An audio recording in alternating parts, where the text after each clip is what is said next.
बच्चों, मैं ममता जैन, व्याख्याता अर्थशास्त्र कक्षा 12वीं की क्लास में आपका एक बार फिर स्वागत करती हूँ। बच्चों, मांग की कीमत लोच अपना लेसन चल रहा था। उस लेसन के फर्स्ट पार्ट के अंदर अपन ने मांग की कीमत लोच क्या है और उसकी 5 श्रेणियाँ बताई थी। जब बच्चों मैंने आपको 5 श्रेणियाँ बताई थी, उसी वक्त मैंने आपको कहा था कि अभी मैं उसकी 5 श्रेणियों की परिभाषा और ग्राफ बता रही हूँ और उससे रिलेटेड न्यूमेरिकल आज अपन करेंगे। तो मैं आपको 4 तरह के न्यूमेरिकल करवाऊंगी, जिससे आपको मांग की कीमत लोच समझने में और आसानी हो जाएगी। तो सबसे पहले मैंने सवाल लिखा है, किसी वस्तु की कीमत 10% गिरने से उसकी मांग 10 इकाई से बढ़कर 14 इकाई हो जाती है, तो अपन को मांग की लोच ज्ञात करना है। क्या ज्ञात करना है? मांग की लोच। तो सबसे पहले हम इसका सूत्र लिख देते हैं। मांग की लोच का सूत्र क्या है? Delta Q upon delta P, अर्थात क्यू में परिवर्तन बटा पी में परिवर्तन। और परिवर्तन भी कैसा? अनुपातिक परिवर्तन। कैसा परिवर्तन? अनुपातिक या प्रतिशत परिवर्तन। तो अपना ये सूत्र अपन को ध्यान में है। अब अपन इसका क्वेश्चन सॉल्व करते हैं। किसी वस्तु की कीमत में 10%, यानी कीमत में कितना परिवर्तन हो रहा है? डेल्टा पी कितना है? 10।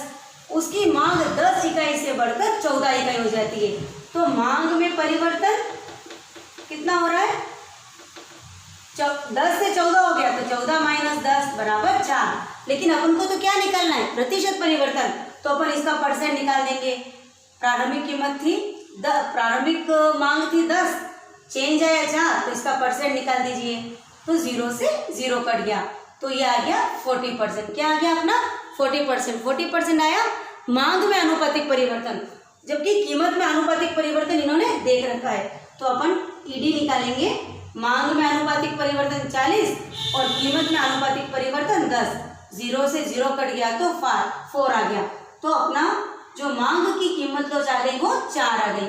अब अपन ने क्या पढ़ा था? जब मांग की कीमत लोच की श्रेणियां पढ़ी थी, तो ये 4 तो क्या है? 1 से अधिक है। तो जब कीमत लोच 1 से अधिक होता है तो इसको अपन कहते हैं लोचदार मांग। क्या कहते हैं इसको? लोचदार मांग। क्योंकि मांग की कीमत लोच कितना आ रही है? 4 आ रही है, जो 1 से अधिक है। और ये होता है ऐसी वस्तु के अंदर जिसकी कीमत में थोड़ा सा परिवर्तन होने पर उसकी मांग में बहुत ज़्यादा परिवर्तन हो जाए। ऐसा होता है विलासिता की वस्तुओं के अंदर, जैसे लग्जरी कार, एसी। यदि उसकी कीमत थोड़ी सी कम हो जाए तो लोग इसकी मांग को बहुत अधिक बढ़ा देते हैं। तो पहला ये हो गया, जिसके अंदर मैंने आपको बताया है कि लोचदार मांग और लोचदार मांग को एक उदाहरण और सवाल के द्वारा। अब अपन देखेंगे क्वेश्चन नंबर 2। तो क्वेश्चन 2 के अंदर अपन देखेंगे, एक वस्तु की कीमत 7 रुपये से बढ़कर 10 रुपये हो जाती है और मांग 6 इकाई से गिर करके 4 इकाई हो जाती है। तो अपन को अब मांग की लोच ज्ञात करनी है। फर्स्ट क्वेश्चन के अंदर अपन ने देखा, जिससे पता चला था अपन को लोचदार मांग। अब अपन ये क्वेश्चन सॉल्व करके देखते हैं और देखते हैं कि इसका आंसर क्या आता है और ये किस प्रकार की लोच होती है। तो देखिए, वस्तु की कीमत पहले कितनी थी? P1 थी 7, बढ़ करके कितनी हो गई? 10। तो कीमत में कितना परिवर्तन हो गया? -3। मांग पहले कितनी थी? 6 इकाई, गिर करके कितनी हो गई? 4। तो डेल्टा क्यू कितना हो गया? 4 में से 6 गया तो -2 और डेल्टा पी अपना हो गया -3। और प्रारंभिक कीमत कितनी है? 7 रुपये और प्रारंभिक मांग कितनी है? 6। अब अपना फॉर्मूला लगा दीजिए। ईडी का क्या फॉर्मूला है? Delta Q upon delta P into P upon Q. Delta Q क्या है अपना? 6। डेल्टा क्यू कितना है? -2। डेल्टा पी कितना है? -3। पी कितना है अपना? 7। क्यू कितना है अपना? 6। माइनस से माइनस कैंसिल हो गया, 2 1 जा 2, 2 3 जा 6। तो आंसर आ गया अपना 7/9।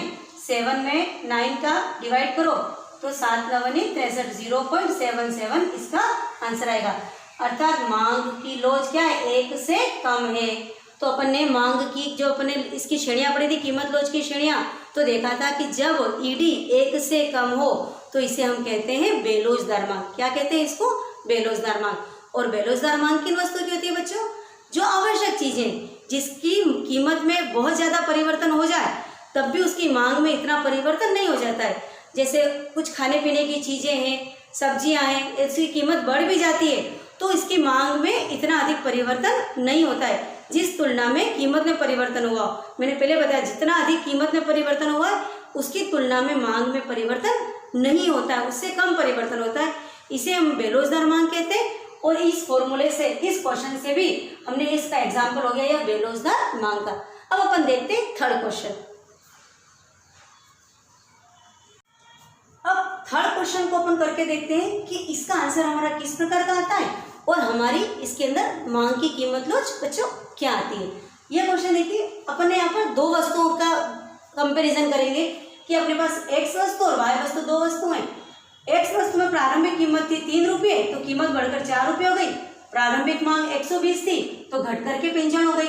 एक दूसरी वस्तु ले ली जिसकी प्रारंभिक कीमत थी 12, घट करके 10 रुपये हो गई, तो मांग 740 से बढ़ करके 750 हो गई। तो बच्चों अब अपन दोनों वस्तु की मांग की कीमत लोच निकालेंगे और देखेंगे किसमें क्या आंसर आता है। पहले अपन एक्स वस्तु के लिए फॉर्मूला लगा दीजिए अपना। एक्स वस्तु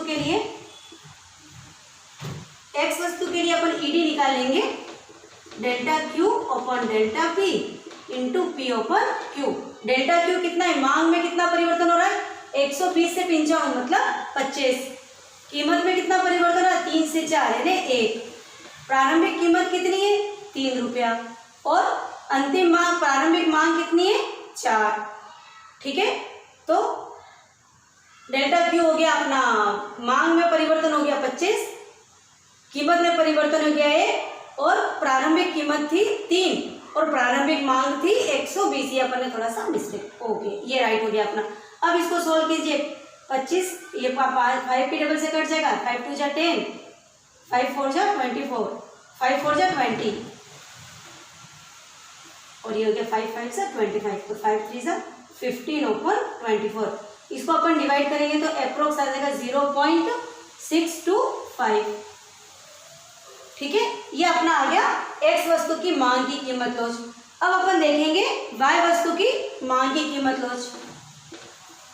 वाई वस्तु की मांग की कीमत लोच में इसके लिए भी फॉर्मूला लगा दीजिए, delta Q upon delta P into P upon Q.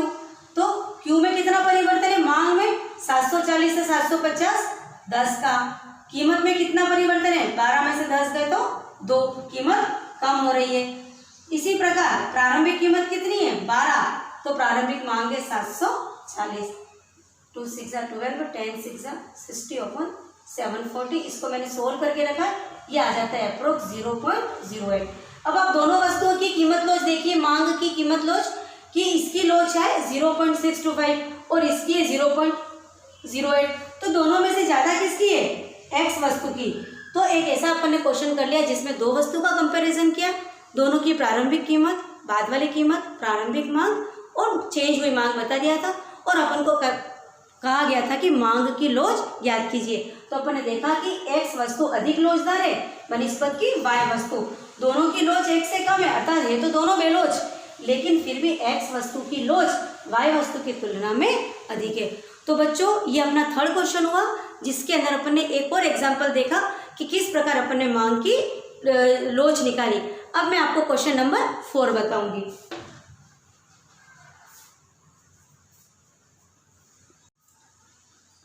अब बच्चों अपन क्वेश्चन 4 देखेंगे, और क्वेश्चन 4 में देखेंगे कि इसकी मांग की लोच क्या आती है। क्वेश्चन है 25 रुपये प्रति इकाई पर एक वस्तु की मांग 500 इकाइयाँ। 25 रुपये प्रति इकाई मतलब P1 अपना हो गया 25 रुपये, तो मांग हो गई अपनी 500 इकाई। कीमत में 20%, यहाँ पर नेक्स्ट कीमत नहीं दिया है, दे रखा है कि 20% इंक्रीज, वृद्धि हो रही है। इसको अपन देखते हैं फिर। और मांग मात्रा कितनी हो गई, Q2 हो गया अपना 450। तो मांग की लोच याद करनी है, तो अपन यहाँ पर तो डेल्टा क्यू तो पहले निकाल देते हैं, 450 में से 500 गए तो 50, और प्रारंभिक मांग थी 500 रुपये। ठीक है, यहाँ अपना हो गया, क्योंकि 500 से मांग मात्रा जब कीमत में वृद्धि हुई तो मांग में कमी हुई, तो प्रारंभिक मांग हो गई थी अपनी 500। अब अपन को यहाँ पर केवल वृद्धि दे रखी है, कीमत के अंदर केवल वृद्धि दे रखी है, नई कीमत क्या हुई वो अपन को निकालना पड़ेगा। तो कितना परसेंट दे रखा है, 20%, तो अपन को निकालना है इसका 20 का, अपन 25 का 20% अपन निकाल लेंगे। 5 चौक 20, 5 दूनी 10, 0, 4 पंच 20 और 5 25, तो ये आ गया 5। तो कीमत में वृद्धि कितनी हुई है? 5 रुपया। तो अपना यहाँ पर लिख दीजिए कि डेल्टा पी अपना हो गया 5, अर्थात पहले 25 रुपये थी तो अब वस्तु की कीमत हो गई 30 रुपया। यानी जब 25 रुपया कीमत थी तो हमारी मांग थी 500 रुपये, और जब 5 रुपये, जब इसकी कीमत में 5 रुपये की वृद्धि हो गई है तो अपनी मांग हो जाती है कम होकर के 450 रुपये। अब अपना ईडी का फॉर्मूला लगा दीजिए, delta Q upon delta P into P upon Q. तो डेल्टा क्यू क्या आ रहा है अपना? 500 रुपये। तो डेल्टा पी क्या आ रहा है? 5 रुपये। पी क्या है अपना? 25 रुपये। तो क्यू आ रहा है अपना 500 रुपये। ये अपना था डेल्टा क्यू था 50 रुपये। अब इसको आप सोल्व कर दीजिए। 0 से 0 कट गया, 5 से 5 कट गया, 25 पंजा 25 टू 50, 1.2 इट मीन्स 0.5। तो यहाँ पर अपनी मांग की लोच क्या आ गई है? 1 से कम आ गई है। जब 1 से कम होती है तो कैसी मांग होती है? ये मांग की लोच कैसी होती है?